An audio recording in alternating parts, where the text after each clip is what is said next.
देखेंगे black and white photography में निम्नलिखित धातुओं में से किन धातुओं के यौगिक का उपयोग किया जाता है। तो ये क्या हो रहा है, तो सिल्वर से रिलेटेड सारे क्वेश्चन हम लोग कर रहे हैं। तो ब्लैक एंड वाइट फोटोग्राफी में हमारा क्या होता है, तो आर्गन मतलब सिल्वर क्लोराइड और सिल्वर ब्रोमाइड होता है। तो यहाँ पर हम देख सकते हैं क्या सिल्वर कहाँ दिख रहा है, तो Ag हमको A नंबर में दिख रहा है, तो ए इसका क्या हो जाएगा, सही आंसर हो जाएगा। तो सिल्वर क्लोराइड और सिल्वर ब्रोमाइड ये जब भी ब्लैक एंड वाइट फोटोग्राफी होगा तो हमको याद रखना है कि AgCl होता है और AgBr होता है। तो इसको बोलते हैं Ag सिल्वर क्लोराइड और सिल्वर ब्रोमाइड। लेकिन ये दोनों जब भी होगा इसके किसके प्रेजेंस में होगा, तो हमको याद रखना है कि सनलाइट के प्रेजेंस में ये होगा। हमेशा याद रखना है सनलाइट के प्रेजेंस में रखेंगे तो इसका उपयोग होगा। नेक्स्ट क्वेश्चन देख लेते हैं।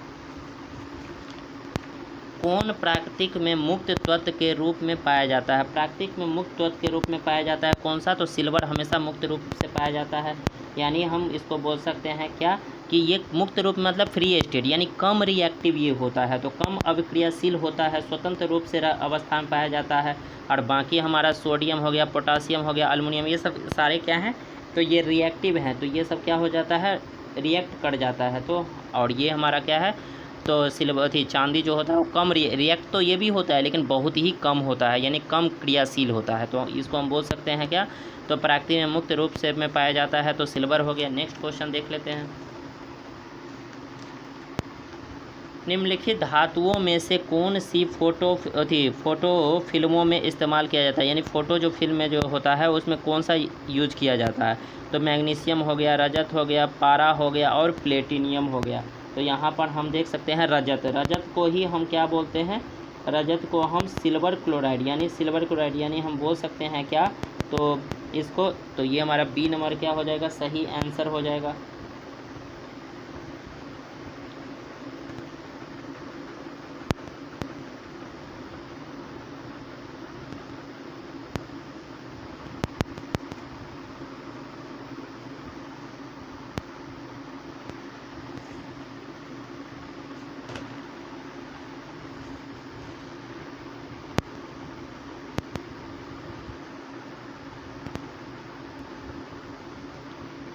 अब देखेंगे निम्नलिखित में कौन सी एक उत्कृष्ट नोबेल धातु है। उत्कृष्ट नोबेल धातु का बात हो रहा है, तो एक नोबेल धातु है, एक नोबेल गैसेज होता है जिसको हम क्या लेते हैं, तो 18 ग्रुप्स में लेते हैं, उसके सारे भी हमारा क्या होता है, 0 होते हैं।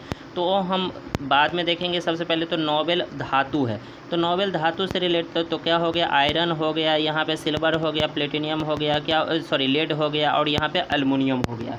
तो यहाँ पर हमसे पूछ रहा है कि निम्नलिखित में कौन सी धातु है, तो ये हमारा क्या हो जाएगा, सिल्वर, यानी हमारा क्या हो जाएगा, Ag हो जाएगा।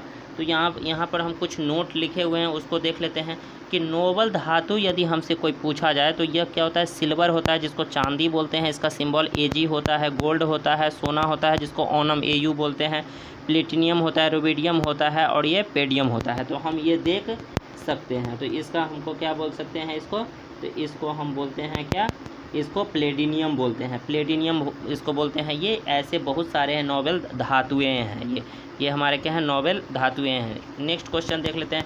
जब सिल्वर क्लोराइड को सूर्य के प्रकाश में रखा जाता है तो यह किसके बनने के कारण भूरे रंग के का हो जाता है, यानी किसके बनने के कारण। तो हमेशा याद रखना है कि सनलाइट में हम AgCl को और AgBr को, यानी सिल्वर क्लोराइड और सिल्वर ब्रोमाइड को सनलाइट में हम रखते हैं तो क्या वाइट फोटोग्राफी में इसका यूज किया जाता है।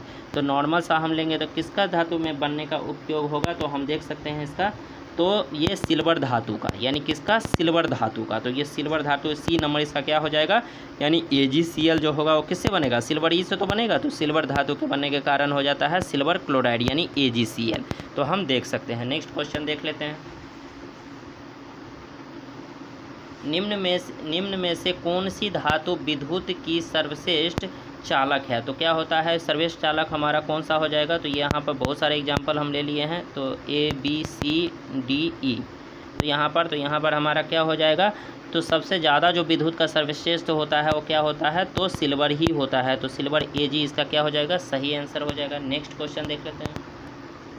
यहाँ पे जब सिल्वर ब्रोमाइड को सूर्य की रोशनी में रखा जाता है तो कौन सा गैस बनता है, तो सिल्वर। अभी बताया है कि सूर्य में रखने पर जो सिल्वर क्लोराइड और सिल्वर ब्रोमाइड बनता है, तो यहाँ पर हो जाएगा तो क्या हो जाएगा, सल्फाइड बनता है, आयोडीन गैस निकलती है। कौन सा गैस रखा जाता है यानी रोशनी में रखा जाता है, तो ब्रोमीन गैस। तो यहाँ पर हमारा क्या हो जाएगा, तो हम देख सकते हैं क्या डी यहाँ पे तो सिल्वर,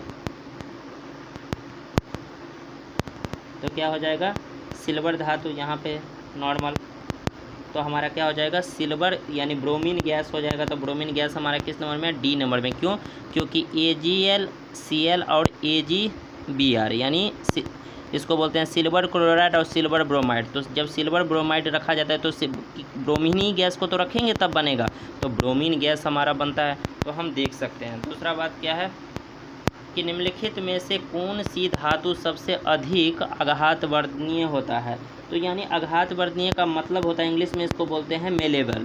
तो इसको बोलते हैं क्या, मेलेबिलिटी इसको बोलते हैं मेलेबल, जो जल्दी से क्या हो जाए, मेल्ट हो जाए। तो यहाँ पर हम देखेंगे कौन सी धातु सबसे ज़्यादा आघातवर्धनीय होता है, तो यहाँ पर हम देखेंगे क्या, तो सिल्वर। तो सिल्वर हमारा क्या होता है, Ag, क्योंकि धातु के इसी गुण के कारण धातु को पीट कर पतले परत में यानी मेल यानी फैला सकते हैं, इसको मेलेबल। तो क्या हो जाता है, बदला जा सकता है, जैसे लोहा का उपयोग कर सकते हैं आगे बहुत सारे, लेकिन सिल्वर को हम बहुत जल्दी पतला कर सकते हैं। तो ये हम देख सकते हैं। सिल्वर से रिलेटेड जितने भी क्वेश्चन बन सकते हैं सारे इकट्ठा हम कर दिए हैं, एक बार इसको देखिएगा। जो समझ में नहीं आए तो कमेंट करिएगा, अच्छा लगे तो लाइक कीजिए, शेयर कीजिए।